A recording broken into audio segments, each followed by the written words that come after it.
Welcome into another edition of That's Deep. I'm Tommy Z, joined as always by Johnny Bravo. We had a week off from the UFC last week.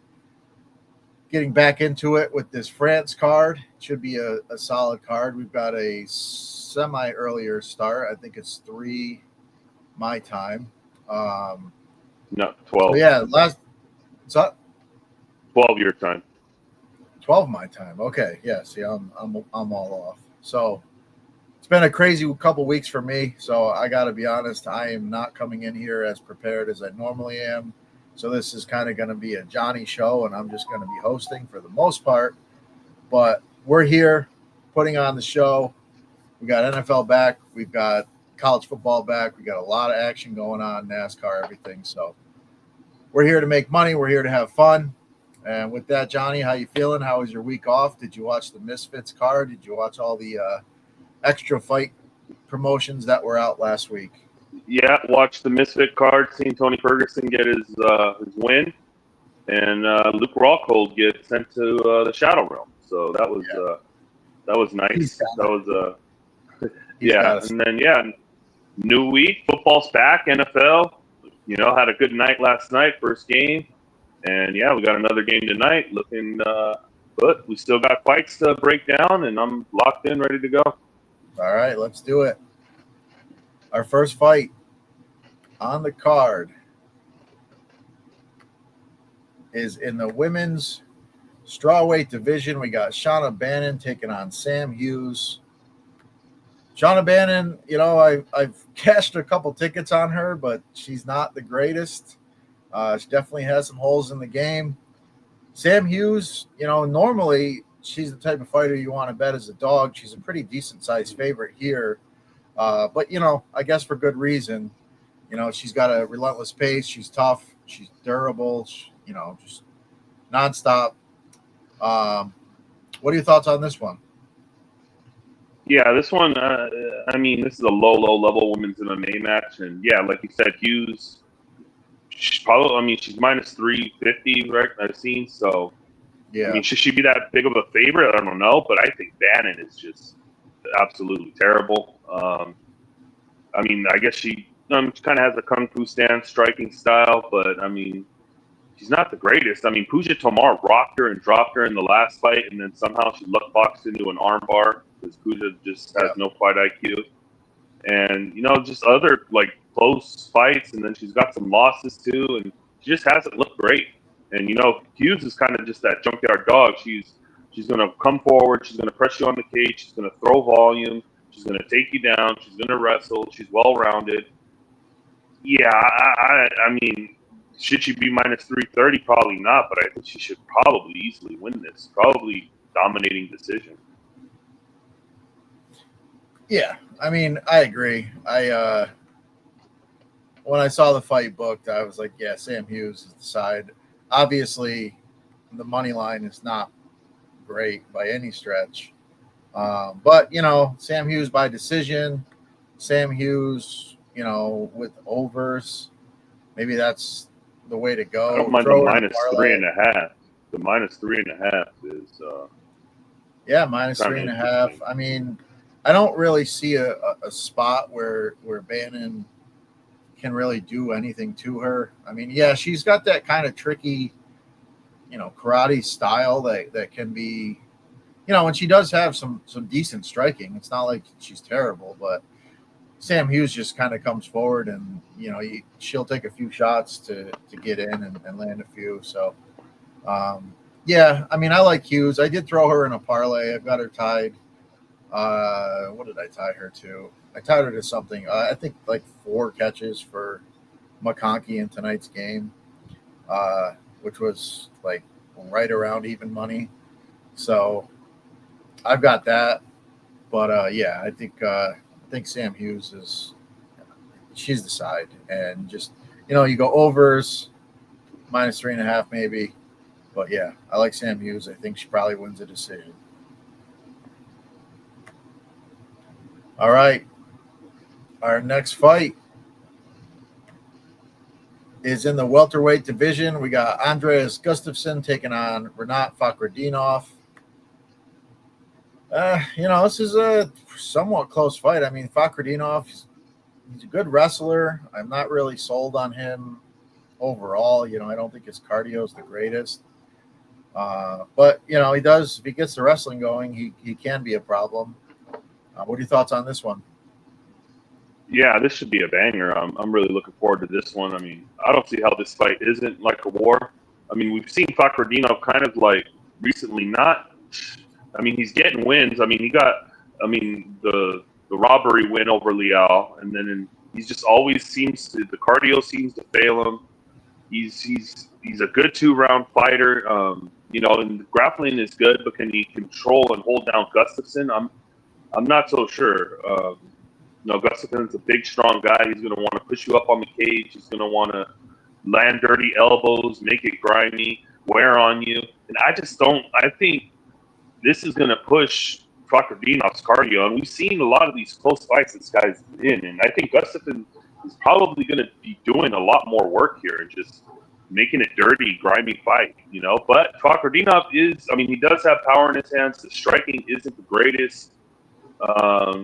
So yeah, I mean, this should probably be a war, and I don't know. I'm leaning Gustafsson gets the job done here, but I could see this just being an all-out war and crazy fight. Yeah, I mean, I agree. I think it's going to be a good fight. It's going to be close. Fakhretdinov early in fights obviously is very strong. He's tough. He's durable, but that cardio kind of just is not the greatest.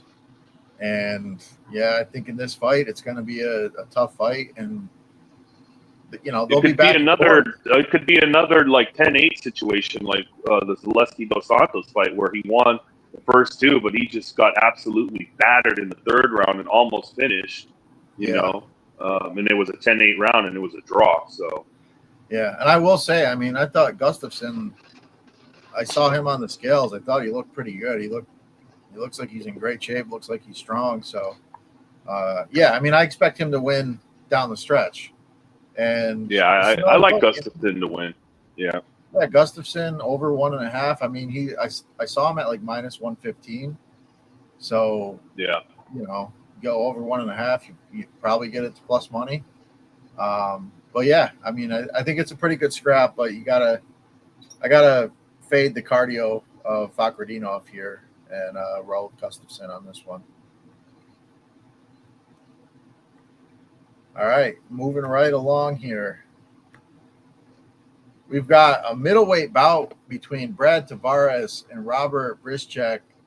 And, I mean, I really didn't think I'd see the day where Tavares was a favorite in the UFC anymore. But here we are.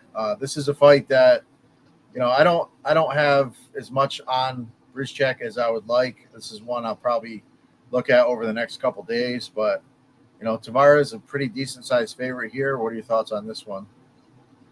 Yeah, I mean, Brad Tavares kind of these, kickboxing style, point style, doesn't have a lot of power in his hands. He's an old guy. I think he's borderline almost kind of washed. But, we've seen he's always been known for his durability, and we've seen his chin get cracked, and we've seen that kind of waning, But technically here, he should definitely be the more technical kickboxer. Brischek, I mean, he's not the greatest. I mean, he's kind of like a wild man. There's no technique behind his strikes. He throws with everything he has in every punch. Just not the greatest technically, but he does throw wild. He does have power, and he probably could catch Tavares on the chin. But other than that, if this goes 15 minutes, I don't know how he wins a decision. But I think he wins the fight. But like you said, at minus 225 now, little money came in on Brischek. It's like, I'm not so sure I want to lay the minus 225 on this guy. Yeah. But, yeah, I don't know. I could see him getting caught and put out here.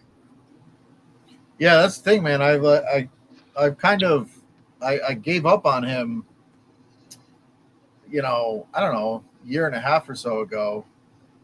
I forget when. It was probably closer to 2 years ago now when he got knocked out And I thought, okay, now the durability's gone.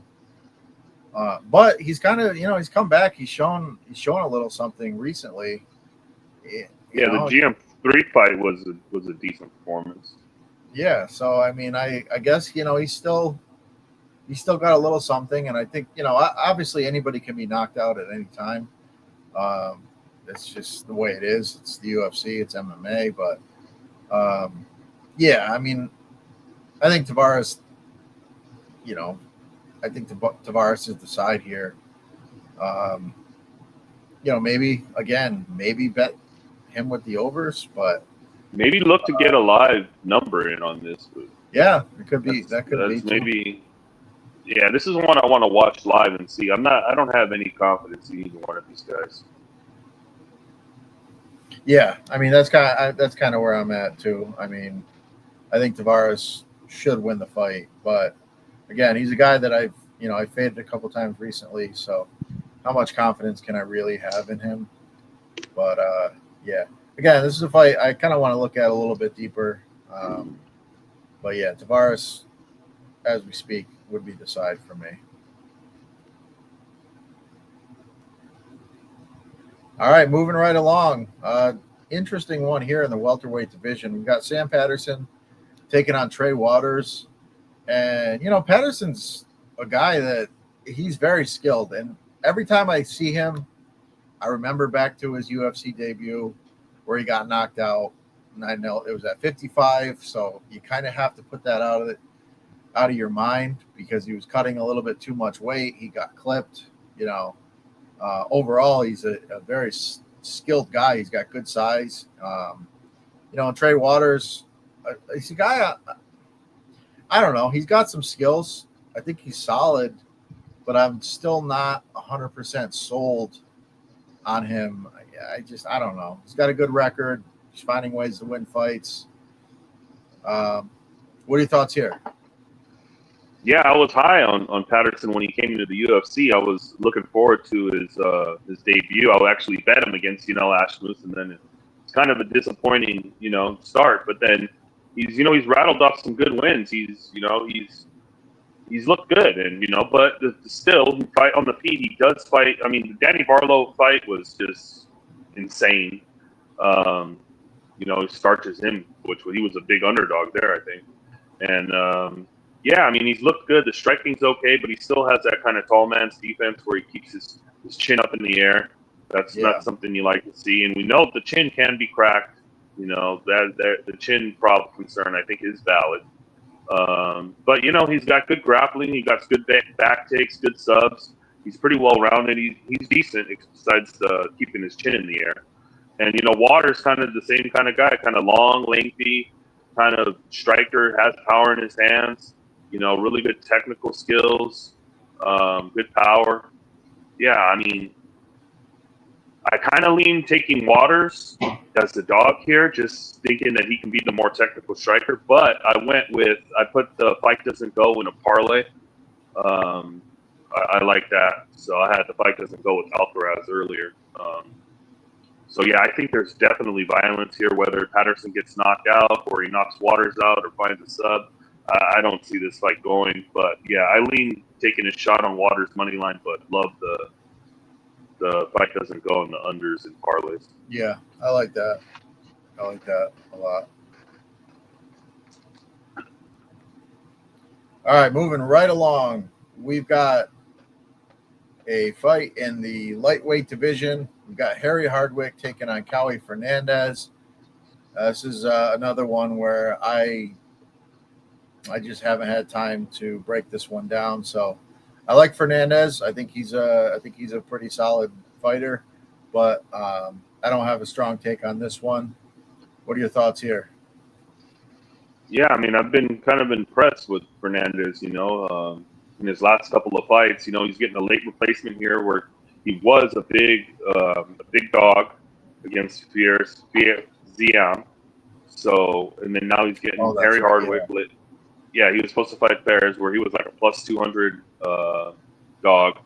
I like what I've seen. I mean, the striking looks good. I mean, the Guram fight was, really impressive to me. I mean, he just absolutely schooled Guram. on the feet and just beat him up. I like the striking. I like the grappling. I think he's pretty well rounded. I think he's a decent fighter. A lot of skills. And, Hardwick is kind of one of these Cage Warriors guys, man. You can't really trust, His brother got a shot on the Contender Series. It looked terrible and awful. He's coming here from what I've seen. He's got some good striking, but the striking defense is questionable. He's very hittable. He's just one of these Cage Warriors guys that I can't really trust. I think Fernandez here, and I think Fernandez probably knocks him out or finishes him. All right, yeah. I mean, I like that. I like Fernandez. I think, the fight with ZM definitely would have been interesting. ZM's been on a nice little run here. But, yeah, I mean, short notice opponent. And, Fernandez, from what I've seen so far, the guy looks pretty good. So I'll probably have Fernandez in something. Maybe throw him in a parlay. But, yeah, nice. I like the inside distance. We move on to the big boys here. We got a heavyweight bout. Marcin Tybura taking on Ante D'Elia, making his UFC debut. A guy that's been around a very long time. Big guy. Both these guys, pretty sizable boys at 265. D'Elia, he spent some time in the PFL. He's had some mixed results. Coming over here, Tybura is a guy who's been around. He's fought some of the top guys in the UFC heavyweight division. I don't know. I wasn't overly excited about Tybura in his last fight. I did have him in a parlay, and I was able to cash, but he's a guy that scares me at times. What are your thoughts here? Yeah, he's a vet. We know what we're getting. Now, when we've seen enough out of Tybura, we know what we're getting from him. He's a good wrestler. Striking isn't the greatest. He's got a little power in his hands. Good wrestler, but like he's kind of wishy-washy. Like the Parkin fight was like really weird because he got beat up in that first round and Parkin just gassed, but he was gassed too and somehow ended up scraping out 2 and 3. Which was, I mean, I was on him in that fight, which was, it was a close, greasy fight, and he looked terrible in that fight. And then, the Speedback fight, I was on him in that fight, and Speedback what was that? How do you get subbed like that against that guy? It was a rough look, and it's just, what we're getting. And D'Elia coming from the PFL, watched him a lot. Over there, good striker, power in his hands, good takedown defense. I like D'Elia. He trains with Tom Aspinall too, so he's getting good work in. I think, man, I don't know. It's a heavyweight fight. Anything could happen, but I think D'Elia probably knocks him out at some point, probably early in round 1. So I would say, yeah. I like D'Elia here pretty significantly. Yeah, this is one that I was pretty kind of 50-50 on, and but yeah, I can see it. Tybura, yeah, he's good. He's looked good at times. He's got strong wrestling. He's overall pretty solid, but yeah, I mean he does leave a lot to be desired at times. And personally, I'm down a little bit on him after the recent fights. So, yeah, to me, bit of a coin flip here. So I'll ride with you. I'll ride with D'Elia in this one. Go. And then, yeah, hell, if we get the knockout, that'd be great.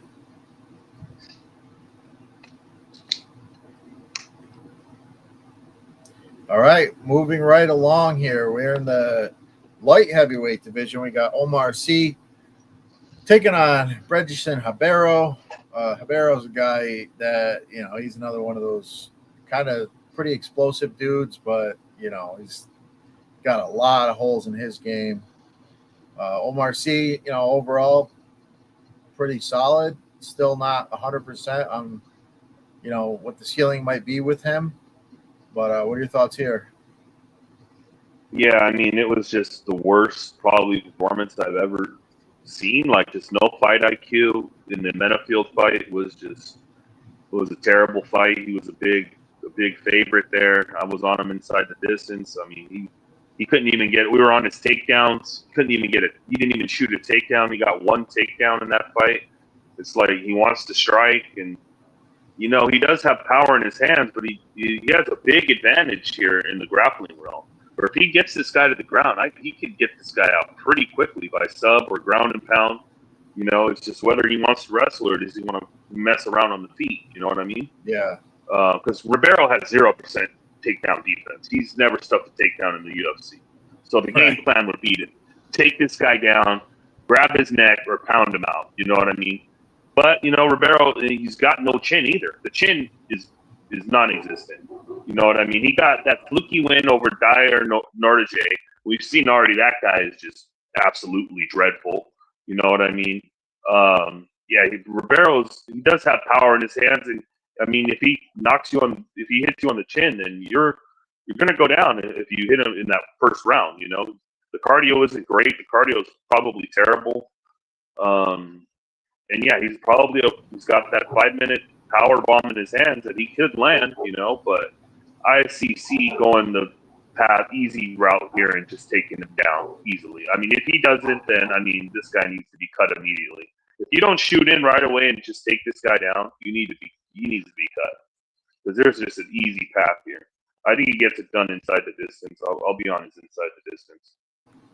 Yeah, definitely. I like the inside the distance look. Ribeiro is just not. He's just not good. He's just not a UFC fighter. No. So yeah, I agree there. My dogs are going crazy. I don't know if you can hear that, but I'm sure you can. Oh yeah, can hear. Our next fight, the graphic is actually jacked up here, so I'm not sure.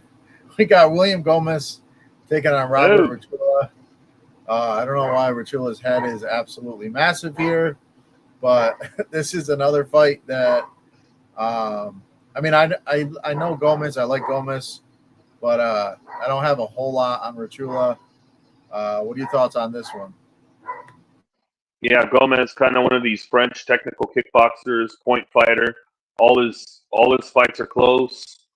We were on Hyder Emil in the last fight against him, which was, a great cash. Hyder Emil was a big dog there, but he's overall reliable and solid. He's good technical kickboxer. He's gonna strike, and he's not a high volume guy, but if he hits you, he's gonna make you count. And yeah, Ruchala is just kind of like a maniac madman who just comes forward, throws bombs, and just in your face at all times. So it's kind of two guys that want to fight differently. You know what I mean? So I don't know. I didn't like what I saw out of Ruchala on tape. It wasn't the greatest. And I just think Gomez is just he's been preparing for this. So I think he's in a hometown. So you're going to have that hometown rub if it goes the distance. I just think in a close fight, I think Gomez is just able to pull this out his way, probably technical him out and just get a decision. Yeah, I agree. Overall, I think Gomez is the better fighter. And yeah, the hometown thing, a lot going for him in this fight. So I agree. I think he gets it. I think he gets it done. All right, moving right along. In the welterweight division, we got Alex Sola taking on Reese McKee. Reese McKee is a guy that loses quite frequently, but I do think he's solid. I think he's got some upside. He's a tough kid. He's extremely durable. He's got good cardio. I think he's had a bit of a tough run out. I don't know. Maybe he's a guy I'm overrated over the course of his career. But, yeah, taking on Sola here. again, I'm gonna refer to you on this one. What are your thoughts here? Yeah, this is an interesting one. Reese McKee, kind of that junkyard dog that just walks forward, pretty tough guy. You know, yeah, he's going to throw volume, but he's not the greatest technical guy. He's just kind of just kind of a dog. He's going to fight for your money. And yeah, he's pretty durable. I mean, he's in. The last fight with Frunza. I mean, it was interesting, man. He just absolutely beat that dude down. It was pretty crazy. I didn't expect that to happen. I think I was on Frunza in that one. Yeah, I might have been. So I don't know. I'm not the highest on Reese McKee, and what I've seen out of this Sola kid is, I mean, he looks pretty good, pretty solid. He's going to want to push you up against the cage. He's going to want to get his wrestling going, make it dirty fight, make it grimy. Decent striker, got okay power. Yeah, but he's going to want to get this in the wrestling realm. Yeah, he's can lay big ground and pound on you, and yeah, I like what I've seen out of Sola. I'm thinking about going with Sola here because, yeah, I don't know. I'm just not a Reese McKee guy, so I think Sola hometown rub. I just think he can get takedowns here and probably win a decision. Okay. Yeah, that's one I'm definitely going to want to look into a little bit more. But again, like I said, McKee, I do think the guy's got something. He's definitely got some skills. Obviously he had a lot of success over at the Cage Warriors. Just hasn't had the success in the UFC. Takes a lot of damage, and that adds up over time. Still pretty young, so not the end of the world, but again, he's a guy that he's had chances to win fights and just hasn't been able to come through. Most times in the UFC. But yeah, I'll ride with you on this one, and I'll do a little bit more research. But yeah, Aries champion. So yeah, the guy's a good wrestler, good ground and pound. Take him down, ground him out. All right, our next fight is in the lightweight division. We got Balaji Oki taking on Mason Jones. Mason Jones, another guy that I've been pretty high on over the course of his career. I was a little bit disappointed in the Jeremy Stephens fight. I kind of thought he was gonna, just kind of run through Stephens, but Stephens is tough as nails, and he made it a bit of a dogfight. Jones obviously got the job done there, but I was expecting a little bit more. Oki is a guy that he's definitely skilled. He's got some power. He's he looks like an absolute killer. But another guy that I'm not overly sold on.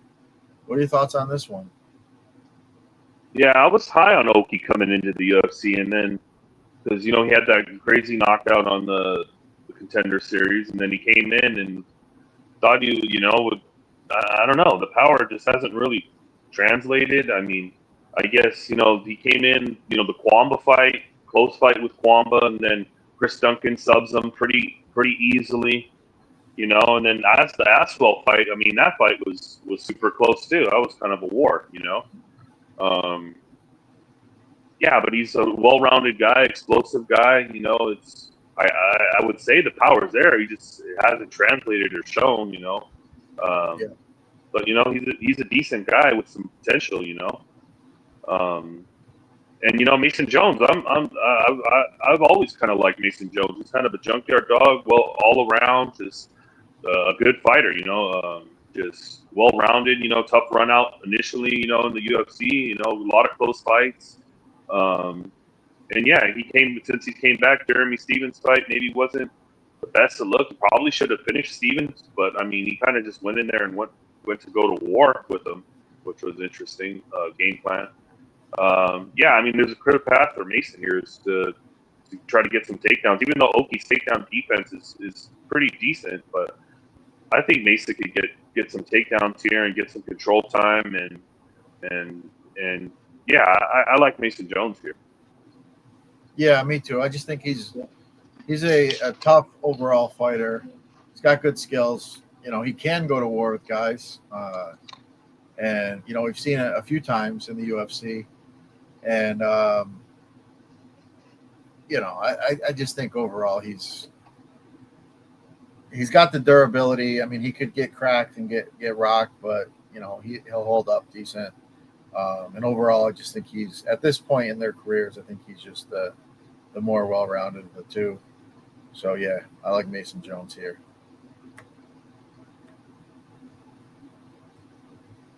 All right, moving right along here. We in the lightweight division got Modestas Bukauskas taking on Paul Craig.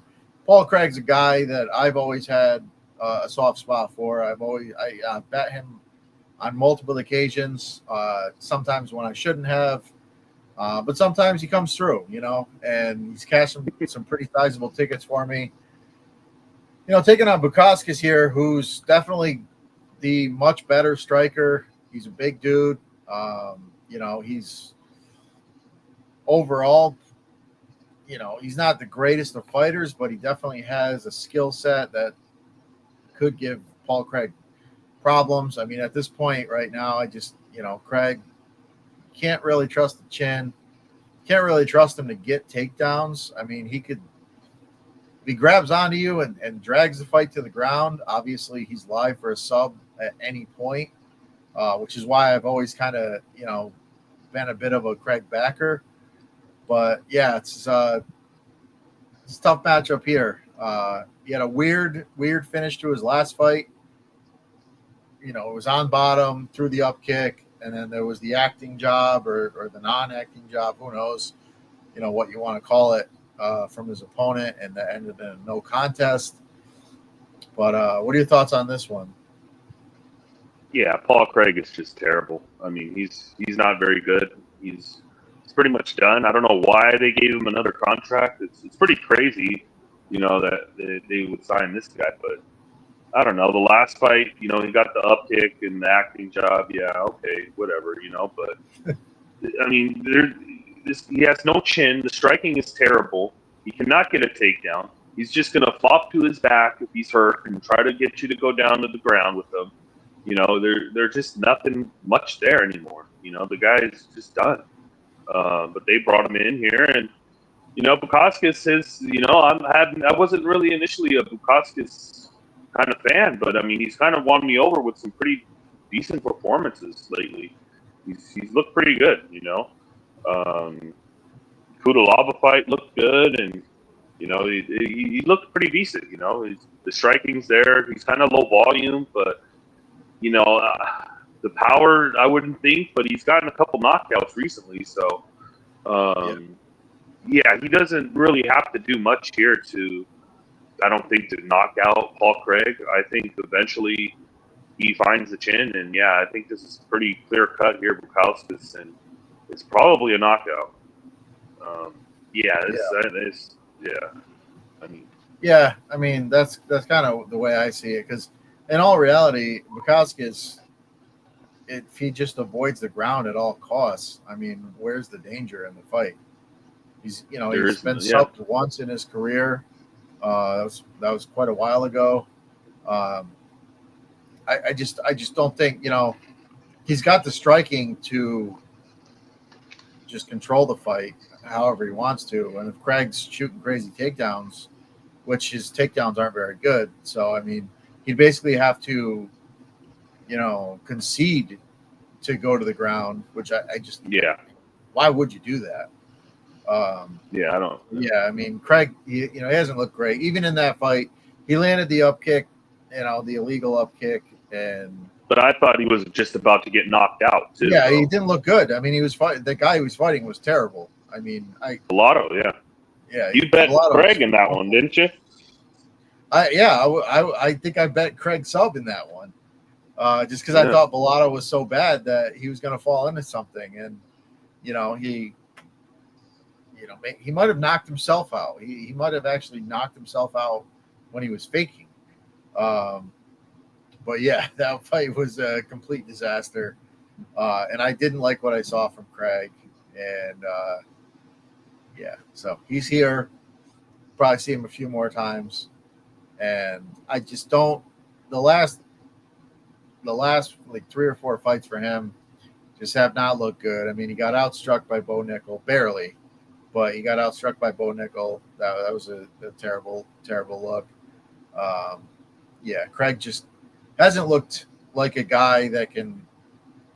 The guy that used to be able to pull stuff out of his ass. I don't know he's got that in his game anymore. And it would take Bukauskas to be an absolute moron, I think, for Bukauskas to lose this one. So yeah, I agree. I think Bukauskas wins, and I think there's a very good chance it's by knockout. Yeah, I don't see how it's not. I mean, yeah, he's just gotta just avoid. Don't jump into the guard. Yeah, don't when this guy's flopping to his when he's getting rocked and flopping to his back. Don't follow him down there. Let him get him back up. That's literally the key to the fight. Yeah. All right, our next fight here is a pretty interesting one. We got Benoit Saint Denis, the hometown guy. His last hometown fight was spoiled by the great Renato Moicano, taking on Mauricio Hoofy here, who's big time power guy. He's a Fighting Nerds guy. Fighting Nerds, obviously they've had some great success. He's another one of those guys. He's got big power. Volume's not really always there, but he's definitely always dangerous. Cardio, you question. But Ben Saint Denis, he had that loss to Poirier. He had the staph infection. He had the loss to Moicano. Not a great look, but I will say he did look like he was coming on kind of strong. Looked like Moicano was kind of fading in that one, but his eye was basically swollen shut, and eventually that fight got stopped because of the first round damage. But I think this is a pretty interesting fight here. What are your thoughts? Yeah, I think this is probably going to be a war. I mean, all of Benoit Saint Denis' fights are pretty much a war. The guy's a fun guy to watch. He's just he just goes in there and he just goes to war with you. And, the stand up is the stand up defense is not very great, but he's going to walk forward. He's going to throw bombs. He has good kicks. He's got good wrestling. He's a junkyard dog. He's a beast. I like Benoit Saint Denis. And in that Poirier fight, he was winning that fight until he got caught and gassed out because he had staph. So if he beats Poirier, he's in a whole different trajectory right now. Yeah. Did not look great in the Moicano fight. Moicano took him down and kind of just destroyed him. And then, like you said, he was coming back in that one. And the Prepelec fight, his last fight was, I don't know. It was. I mean, he finished the guy pretty quickly, but I mean, he didn't look the greatest in there. But he should have just finished Prepelec, But he didn't look the greatest. He didn't look the greatest. Prepelec was kind of making it interesting, until he wasn't. And Hoofy, what can you say? Fighting Nerds, wannabe Conor McGregor, uses that same kind of bladed stance. Emulates his game after Conor. Precision striking, low volume, but when he hits you, he makes it count. That Bobby Green spinning wheel kick knockout was fucking insane. Fucking nuts. And then he had the fight against what's his name? The Lontop fight where he kind of gassed out in that third round, and then but Lontop was like, what wasn't he, like 5 pounds overweight? Because it was a short notice replacement. So I mean, he kind of gassed in that fight, but he's in there with the heavier guy, the bigger guy. And Lontop's he's got a block for a head. It's hard to knock him out. You know what I mean? He does. And it's right now. I just think the striking, the difference is, on the feet. It's Benoit Saint Denis' path here is clearly taking him down, holding him down, laying ground and pound, getting his back, getting a sub in or something like that. Because on the feet, I just think he's so hittable on the feet. Like, this guy's going to make you pay. And, he could land some serious damage here. He's a precision kind of guy, and He makes every punch count on the feet. You know, that's why he's kind of low volume. You know what I mean? Yeah. So yeah, I've kind of been back and forth on this one kind of all week, and we're looking into it. I like the under here in a parlay. I don't mind that. I think someone's getting finished here. I don't mind the under 2.5 in the parlay, or fight doesn't go in a parlay. And I'm leaning the Hoopy knockout. I think he eventually just able to catch him with something, hit him with something big and hurt him. I could see that. Because Benoit Saint Denis is just going to walk with his face just right there in his, you know. Yeah. Yeah, I kind of like this as a live spot. I'm kind of curious to see because I do feel like if you see Benoit Saint Denis going to the wrestling, I think you got to bet him live. Yeah. The thing is, if he goes to the wrestling, I think he's got a pretty good chance to win.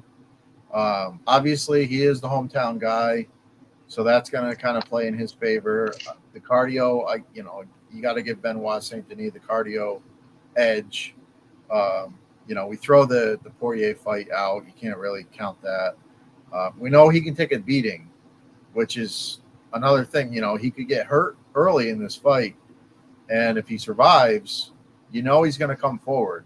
Even in that Moicano fight, he took a hell of a beating in the first round, and he was still coming forward.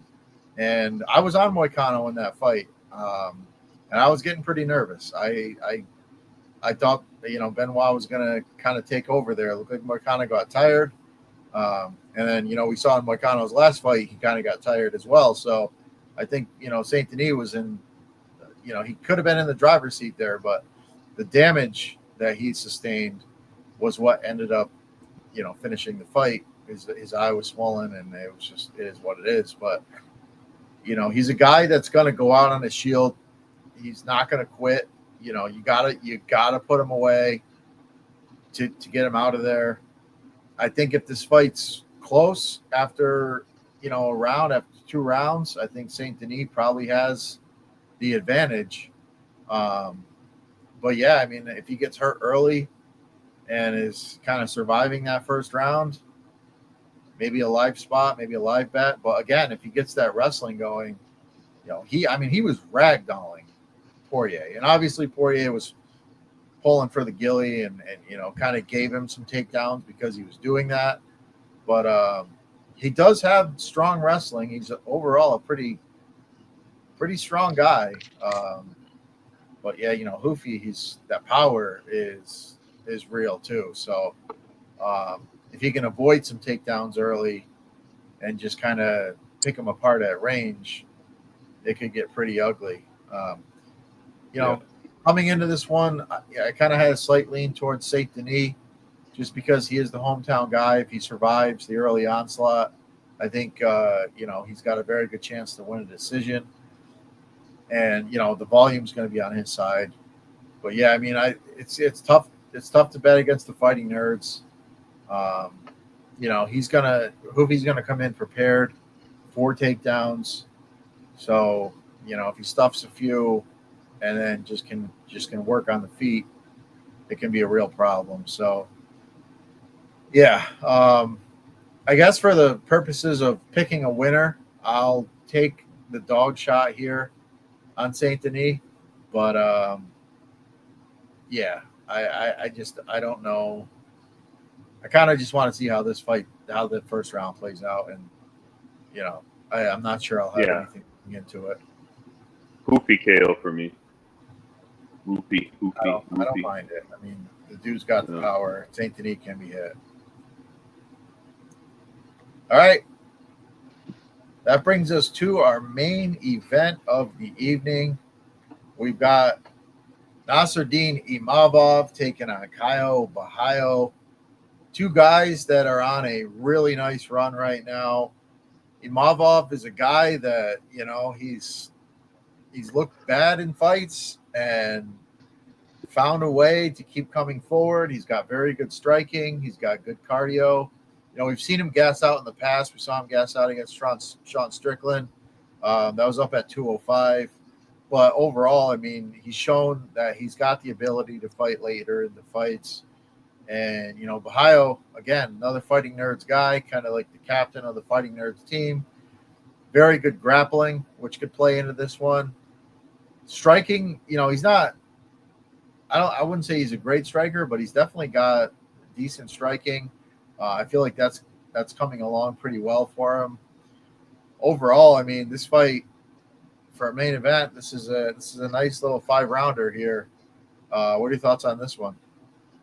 Yeah, this is probably a number one contenders fight, right? So yeah, for sure. Or one of them. Whoever has a better performance out of this fight, and then the Ritter. Who's the Ritter fighting? I'm blanking on it. How am I not? Why am I blanking right now? Anthony Hernandez. Fluffy. Fluffy. He's fighting Fluffy. I love Fluffy. Yeah. God. Yeah, I know. Fuck, I just blank on names all the time. But yeah, so worst. It's either whoever has the best performance out of those 4 guys is probably getting the next shot against Hamza. I mean, either way, it's who's getting fed to the wolf pretty much. But I like Imavov's. He's a decent fighter. He's kind of really technical striking. One of these French technical kickboxer guys. Really good striking. But he's from Russia, so he's got the wrestling too in his back pocket. Cardio seems pretty good. He gassed out against Strickland, which was concerning. But other than that, I mean, he's had cardio, and he's been main event. He's had 5, so he's got 5-round cardio. So yeah, I mean, these are 2 guys on a collision course here. They've been calling each other out. They've been talking shit. I mean, Kyle even took a whole year off, and didn't even fight, But yeah, we know what Kyle's going to bring. I mean, he showed improvements in his striking in the Cannonier fight, which is pretty impressive. I didn't see that him having that kind of striking, which was a pretty big jump there. He looked good on the feet there against Cannonier. Landed some big shots. But his game is pretty much, he's a grappler. He's going to want to get you down. He's going to want to take you back. He's a really slick grappler, good grappling here. Yeah, these are 2 good guys, on a collision course here. And Imavov's at home. He's in France. He's got good takedown defense. He's got good wrestling. If it's on the feet, he's going to land a lot more precise shots, I think. And I'm not still completely sold on Kyle's cardio. Not on Kyle's striking, not his cardio. Yeah. That slipped out. So, so I just think Imavov's just a more precise striker here, and he's at home. He's going to get the hometown rub in a close fight. I could see this being a close fight. I mean, it's line like that, and give me the dog when it's close, and you're going to give me plus 110 on Imavov when I think he should probably be the favorite in this spot. So, yeah, I'm going to have to take the hometown kid, and give me Imavov. Yeah, I kind of agree. I mean, I feel like no matter who's the underdog here, that's kind of the side you want to be on. I think both guys have a legit shot to win. I think if Kyle gets the grappling going, we've seen Imavov taken down in the past, and when he is taken down, though, he's done a pretty good job of surviving and kind of, we've seen him gas his opponents out by them grappling him and not getting the finish, and then he comes on late. So yeah, I mean, I would say he's got I think it's pretty clear. I think he's got the power advantage. He is the better striker. Knocked out Izzy. I mean, the way he knocked out Izzy was nuts, where Izzy was looking like himself, and then all of a sudden, bang, he hits Izzy, drops him, and then, well, it was the eye poke, too. The eye poke had something to do with it, but, right. I mean, still, he starched Izzy, which is a pretty impressive feat. Mean, he's just a guy that, sometimes you think, he's not looking great, and then the next thing you know, he's landing a big shot, and all of a sudden he's looking like $1 million. So yeah, he's a very tough out. He's going to be there for 5 rounds. Obviously he's preparing. He knows he's right around that title shot. So, you know, I don't really question the cardio on either one of these guys. Imavov as a dog, you know, I think it's a pretty solid shot. He's, you know, the hometown guy. He's going to have the crowd behind him. Don't like betting against the fighting nerds, you know, and but yeah, I don't know. Imavov just seems to be a guy that just seems to find a way to win, and I think you're right. I think he can find a finish here, or not a finish, but I think he can find the win. It just, yeah, I think overall, I think he gets it done. So I'll take the shot with you. All right, so that's it. We're all broken down. We've got an earlier fight start, which is, you know, with, you know, we're what, 16 hours away. My math is terrible, but we're pretty close to the card. We got, you know, college football. We've got NFL tonight after this show. We'll have the live show with Keg and the boys breaking down and betting the Chiefs Chargers game. So you're going to want to stay tuned for that one. Use promo code NFL40 to lock in 40% off the season at Nuke the House. This is, bar none, the best time to be at Nuke the House.